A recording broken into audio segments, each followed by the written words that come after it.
sant yàlla.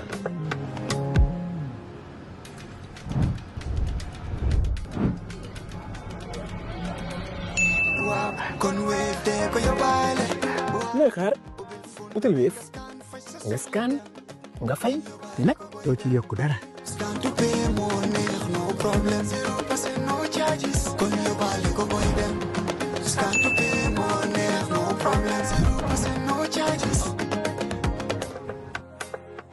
Jah Oil Company stands tall as a trusted name in energy, keeping the Gambia moving with service stations across the country and a commitment to innovation and reliability. In Ferry, Jah Group is reshaping our industrial landscape. The Jah Oil Cement Factory can produce up to 100,000 bags a day, reducing imports, creating jobs, and building a stronger Gambia brick by brick. And in the heart of the Central River region, Jah Farming Initiative is cultivating food security. With thousands of hectares under development and modern irrigation, Jah Farming is turning the Gambia's soil into abundance. Jah Group is more than a company. It is a vision of self-sufficiency, resilience, and progress. The Jah Group of companies, investing in industry, agriculture, and energy, building the Gambia's future today.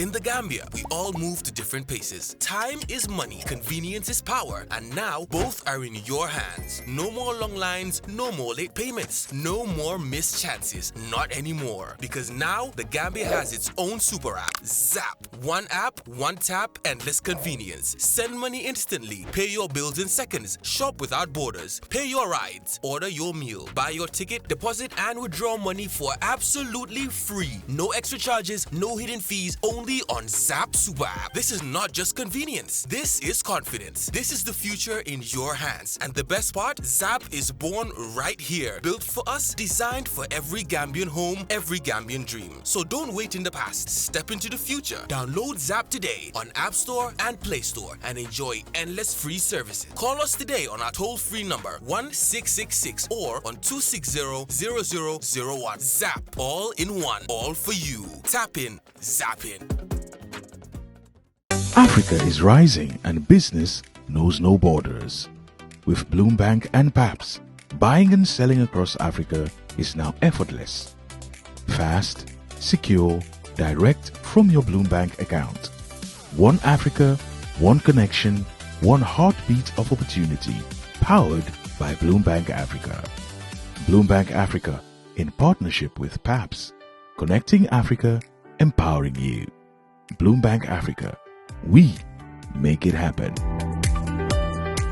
On Tuesday, the 24th of March 2026, you are with Aji Jagab Khan and Coffee Time, coming to you live on 92.1 FM and online at www.wcr.gm. We are joined now by Dr. Ismaila Ceesay, who doesn't know him. I don't know. He's our Minister of Information, Media and Broadcasting Services, and every week he faces the nation with updates on government policy and actions executed. Welcome back, Dr. Ceesay. What do you bring to the table this week? Good morning, Aji. Good morning. Eid Mubarak to you and to every Gambian. Mm. I've got a few updates. The first one is from the Office of the President. His Excellency, President Adama Barrow, received a courtesy visit from the IMF Deputy Managing Director, Mr. Boli. Now, we've all known recently that the Gambia is gaining a lot of attraction from international financial partners who have now had a big confidence in our reforms, but also in our governance system, and they are ready to support the Gambia. And the IMF is one of those international organizations, for example, the AFDB as well. We saw that the recently inaugurated ferry, the green ferry called Bara, was funded through a grant by the AFDB.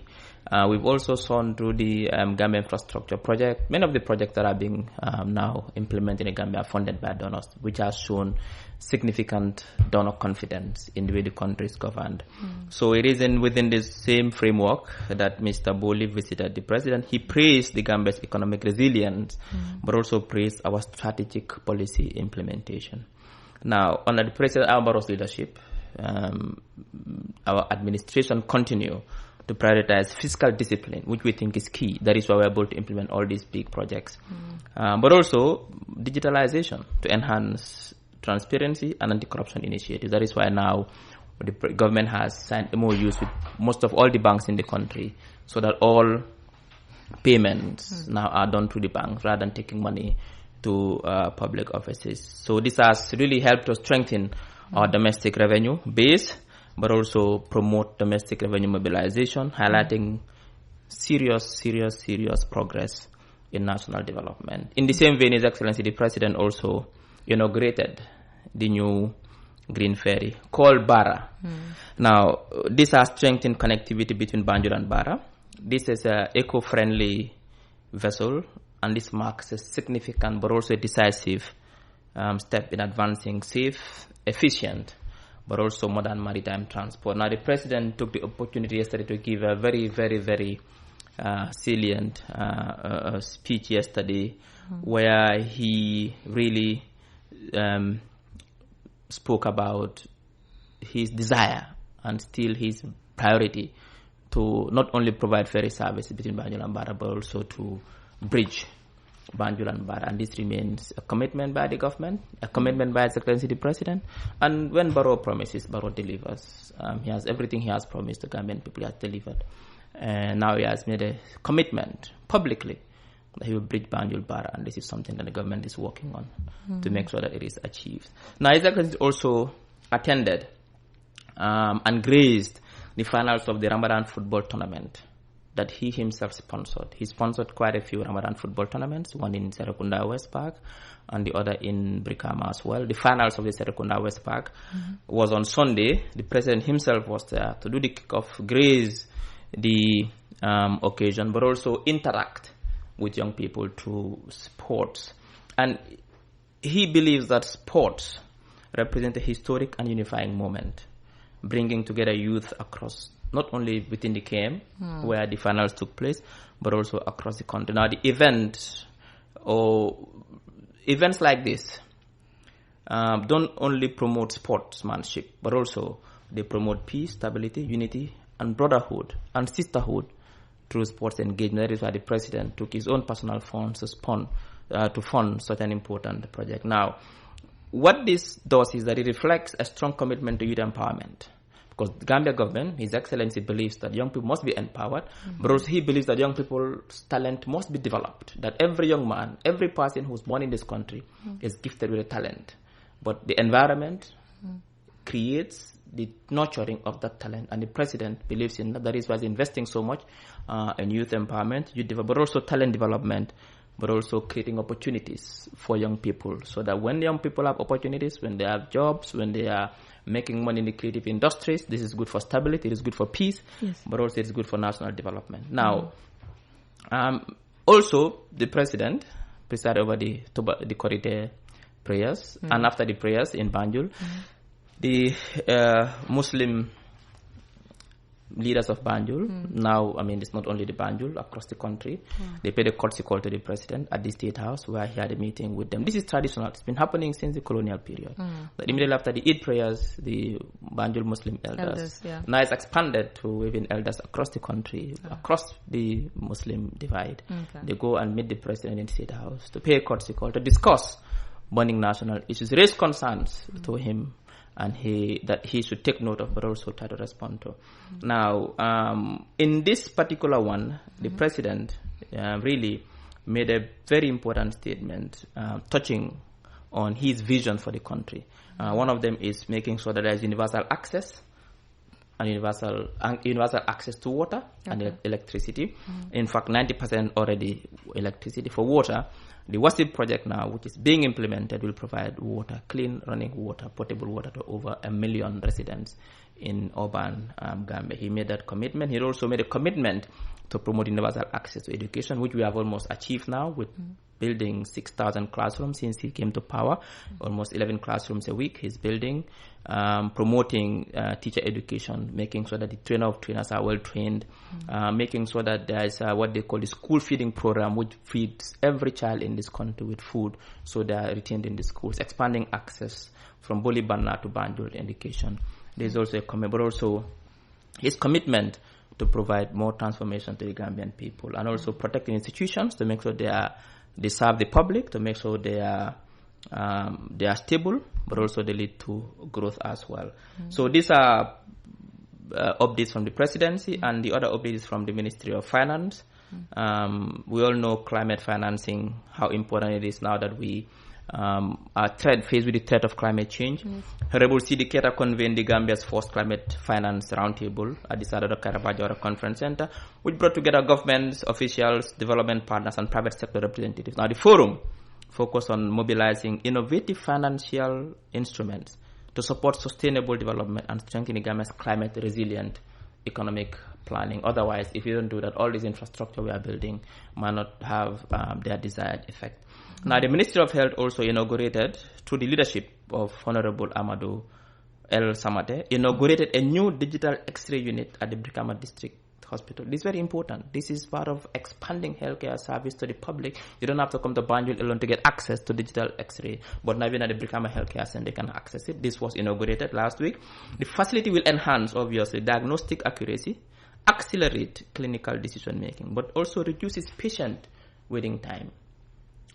This upgrade is part of the ministry's broader effort to modernize healthcare infrastructure, but also improve service delivery for every Gambian. I think this is a very important milestone, having such a facility, such an equipment at the Brikama General Health Center. We know that now Brikama General Health Center is a hub in terms of healthcare delivery, because now that whole area is overpopulated and they all go to Brikama Health Center, so it's important. The Minister of Trade also announced a temporary suspension of the electronic cargo tracking note. This has caused a lot of noise at the port, where we saw some clearing agents even going on a demonstration because of this tracking, electronic cargo tracking note called the ECTN. Now, the pause follows this for stakeholder consultations and operational review, ensuring efficiency, transparency, and practical problem solving, in a press release issued by the Ministry of Trade. Now, the final one has to be coming from the Ministry of Tourism and Culture. Minister Honorable Abdullah Job announced enhanced security measures. I think this is very important, including designated safety focal point within the tourism development areas. These measures safeguard visitors, boost investor confidence, but also support sustainable growth for the tourism sector. We all know that almost over 20% of the Gambia's GDP is accrued from tourism. Therefore, promoting tourism in terms of marketing, in terms of access, but also in terms of product diversification is not enough. Once tourists are not secured, once the tourism enclave is not secure, then there's a problem. And I think the minister is doing a fantastic job in ensuring that the enclave is secure to visitors, but also to Gambians as well, who also engage in local tourism.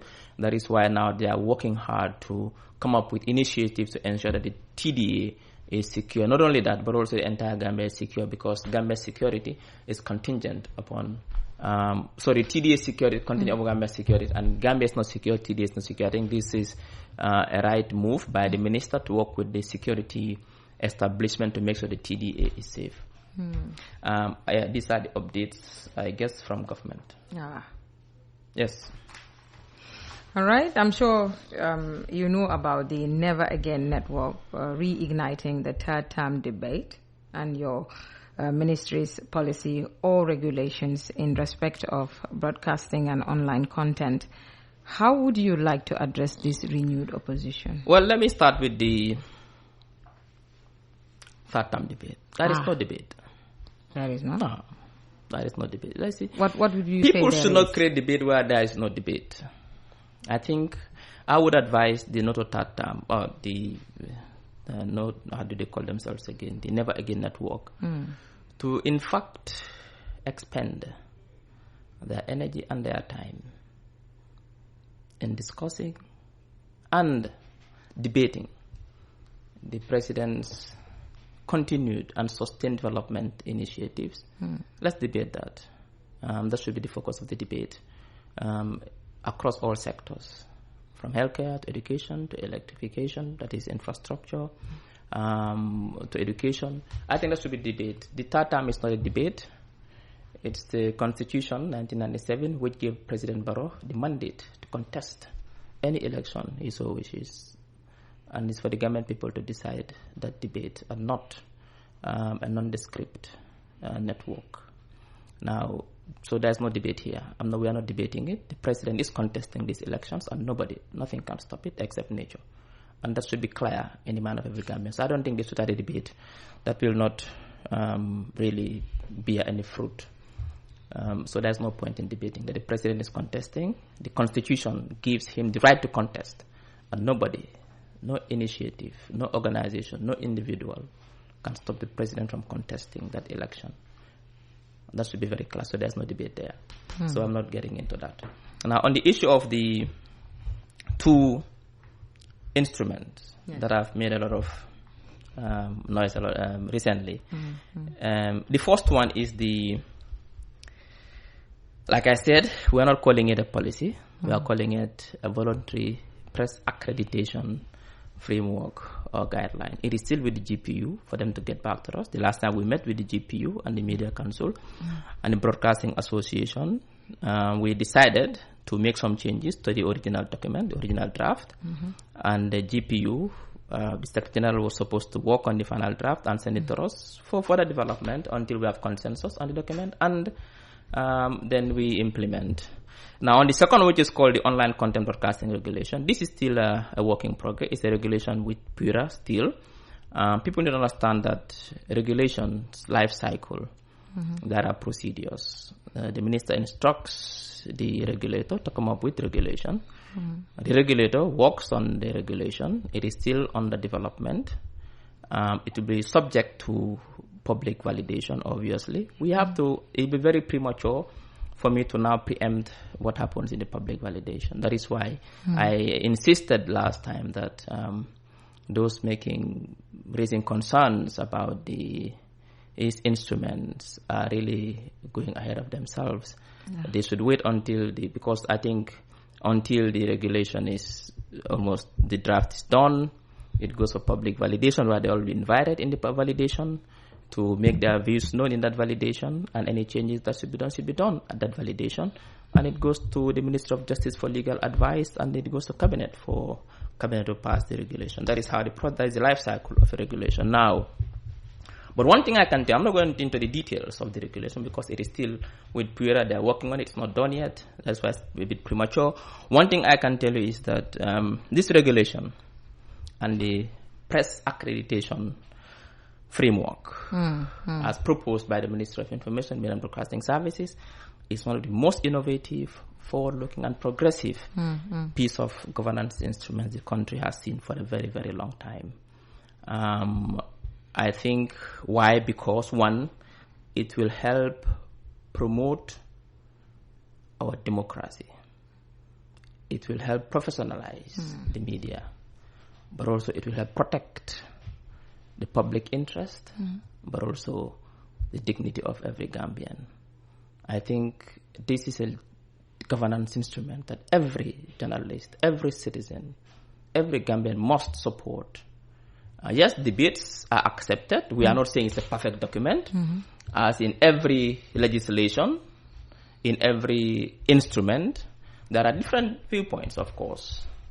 That is why we are not able to get a constitution until now, because it's a protracted process, a very tedious process, whereby people have different points of view. This is politics. One of the basic definition of politics is that people disagree in politics, that people disagree on how their society should be organized, who should govern, how should people govern, who should get what, when and how. This is definition of politics. So we don't expect to bring a regulation that everybody will accept from the onset. No. That is why there is room for public consultations, for public validations of those regulations, so that when it is passed, it is in the public's interest. Now, these instruments are in the public's interest. I think that should be very clear. And we take note and acknowledge the concerns raised across various quarters about how this has the tendency, even though this is that is not the case, it is going to muzzle press freedom. No, it will never do that. In fact, it will do the opposite. It will make sure that we have a very professional media environment and promote journalist safety, but also protect journalists in doing their work, but also promote our democracy and also protect the public. So this is a very good piece of legislation, one of the best this country has ever had, if you ask me. So we acknowledge the concerns raised. We are taking them on board, but we cannot act on them now until there is a public consultation and there is a validation period. Then people can come up with their concerns and we can talk and discuss and say, hey, why don't we do it this way? Can we remove this? Can we add this? So we have a document that is in the national interest. Now, that is on the one side, and that refers to those concerns that are genuine. There are those that are not genuine, though. We know them because why? Their viewpoints are distorted, but also the people who are promoting those viewpoints are also conflicted. Now, and pure and simple, activists who are politicians and wearing the cloth of an activist to go after anything that this government is doing, whether good or bad.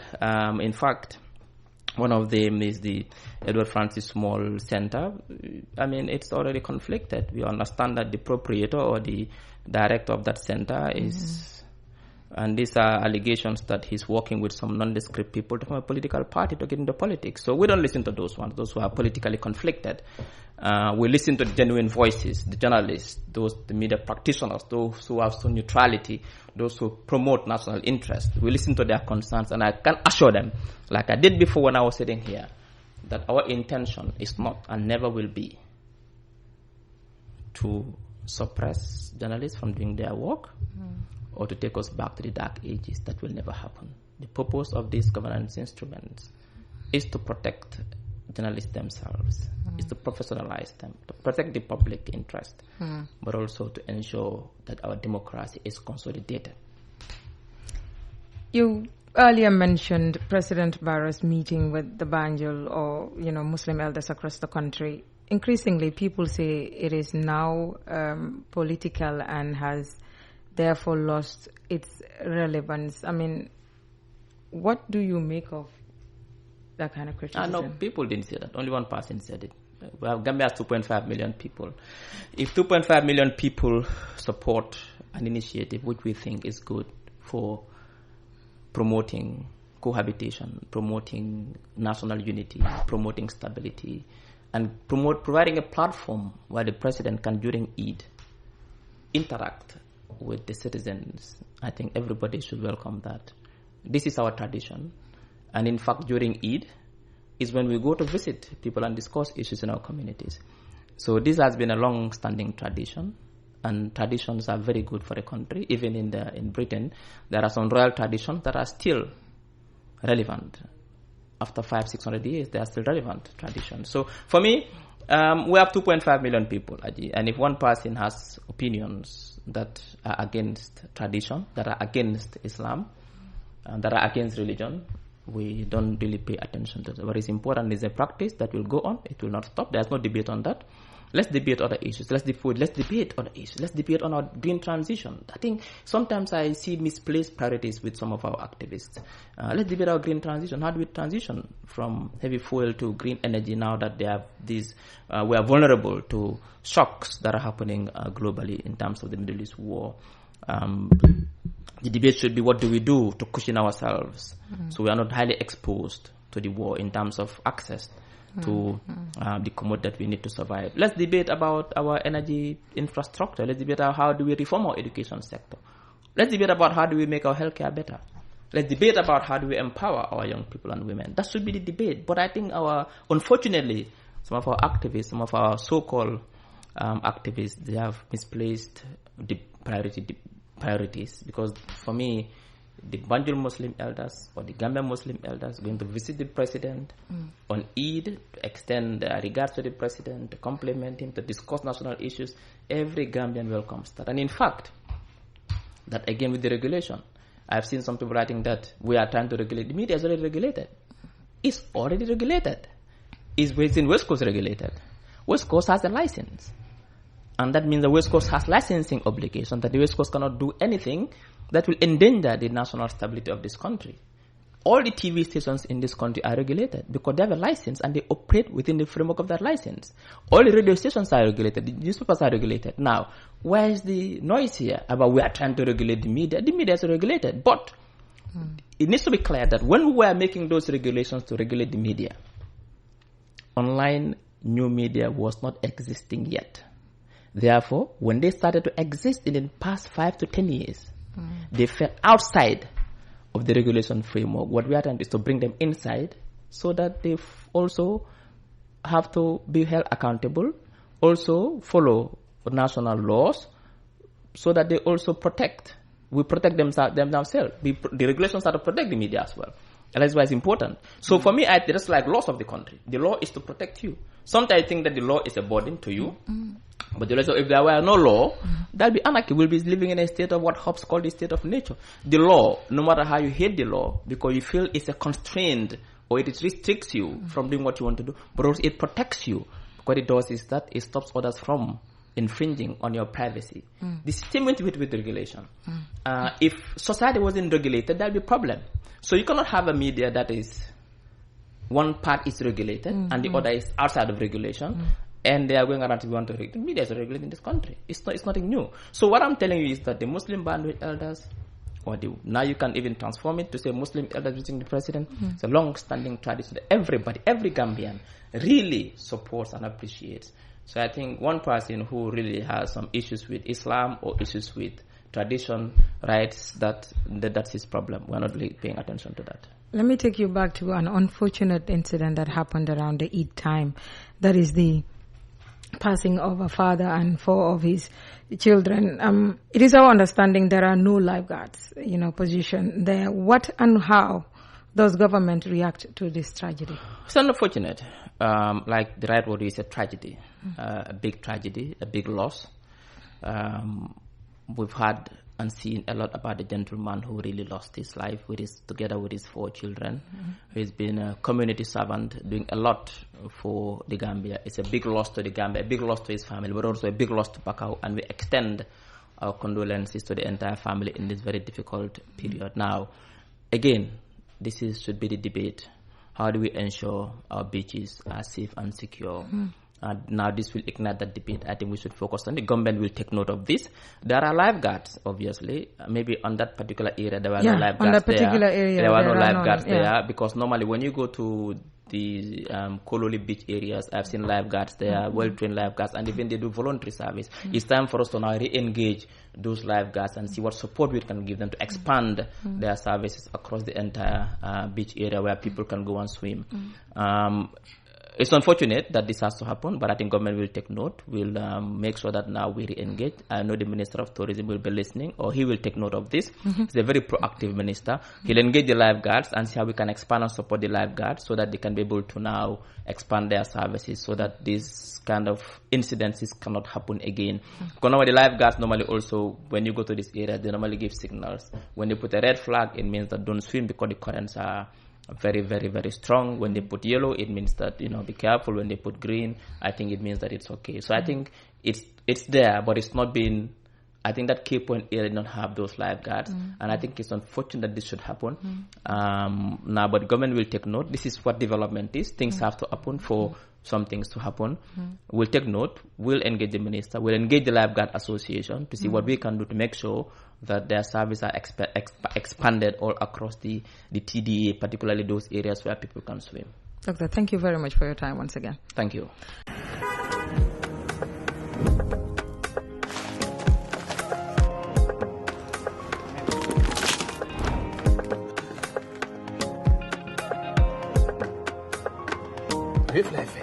Sant yàlla.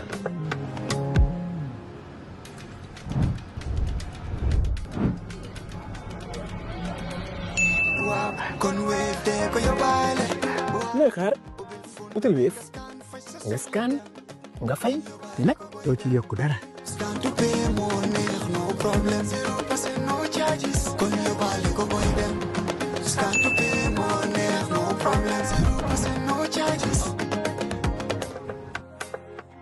Jah Oil Company stands tall as a trusted name in energy, keeping the Gambia moving with service stations across the country and a commitment to innovation and reliability. In Ferry, Jah Group is reshaping our industrial landscape.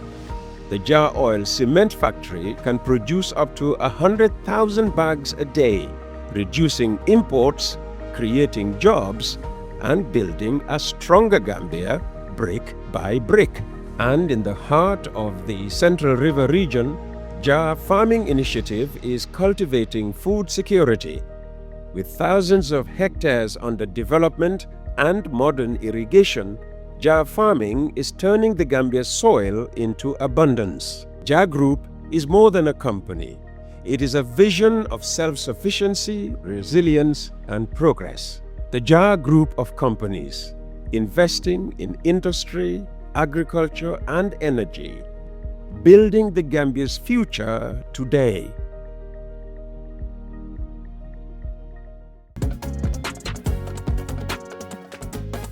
In the Gambia, we all move to different paces. Time is money, convenience is power, and now both are in your hands. No more long lines, no more late payments, no more missed chances, not anymore. Because now the Gambia has its own super app, Zap. One app, one tap, endless convenience. Send money instantly, pay your bills in seconds, shop without borders, pay your rides, order your meal, buy your ticket, deposit and withdraw money for absolutely free. No extra charges, no hidden fees, only on Zap Super App. This is not just convenience. This is confidence. This is the future in your hands. And the best part, Zap is born right here. Built for us, designed for every Gambian home, every Gambian dream. So don't wait in the past. Step into the future. Download Zap today on App Store and Play Store and enjoy endless free services. Call us today on our toll-free number 1666 or on 260-0001. Zap, all in one, all for you. Tap in, zap in. Africa is rising and business knows no borders. With Bloombank and PAPS, buying and selling across Africa is now effortless. Fast, secure, direct from your Bloombank account. One Africa, one connection, one heartbeat of opportunity, powered by Bloombank Africa.